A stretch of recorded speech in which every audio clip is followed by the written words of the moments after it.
Hello, my name is Renan William dos Santos. I am a PhD candidate in sociology at the University of São Paulo in Brazil. Today I'm going to talk about the origins and the struggles of Catholic Ecotheology. After the publication of Paul Ehrlich's famous book The Population Bomb, it became a common trend, especially among environmentalists, to point to population growth as a major ecological threat to the planet. The book was released in the same year in which the Club of Rome, a new Malthusian think tank, was founded. Also in 1968, Pope Paul VI published the encyclical letter Humanae Vitae, in which he condemned artificial forms of birth control. As ecological discourses were creating a favorable environment to advocates for the extension of reproductive rights, the Catholic Church decided to address this theme more closely. It was up to Paul VI to address the issue for the very first time in 1970 in a speech at the United Nations Food and Agriculture Organization conference.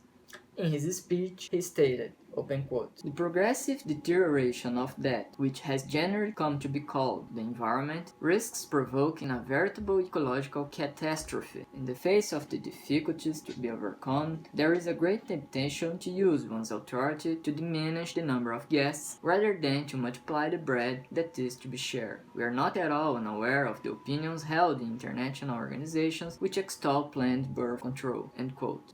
However, it would not be enough to deny the new Malthusian framework of the ecological problem. If the Catholic Church sought to overcome the condition of a mere supporting actor in the debate, it needed to provide an alternative framing that disregarded the existing ones and legitimized its insertion as a religious agent in the ecological controversy. This is how the strategy of connecting environmentalism to moral issues emerges. According to this framework, both environments, the physical and the moral, are being polluted. Thus, both need to be purified. As Paul VI would say, it's not enough to forbid dumping sewage in rivers if the media continue to release filth content into our homes, a content that, open quote, contaminates spirits with pornography, immoral shows, and licentious performances, end quote. The corruption of nature in this perspective is happening not only outside but also inside the human being. From that connection comes the Catholic concepts of moral, human, and integral ecology. At the center of these three concepts is the idea that the degradation of customs and the degradation of the environment are interconnected. In the condensed formula provided by Benedict XVI, open quote, the external deserts in the world are growing because the internal deserts have become so vast, end quote. This formula is used in all pontifical documents and speeches on ecological issues.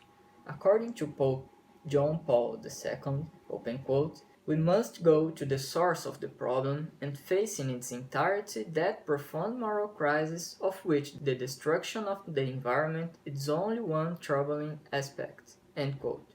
Pope Francis, for his part, says that the best way to stop environmental degradation, open quote, is to speak once more of the figure of a father who creates and who alone owns the world, end quote. Behind all these formulations is the idea that we must take care of the earth because it was given by God, because it's a creation of God, and to destroy it is to offend God's will. Is this extra mundane component or the religious aspect that distinguishes this type of environmentalism.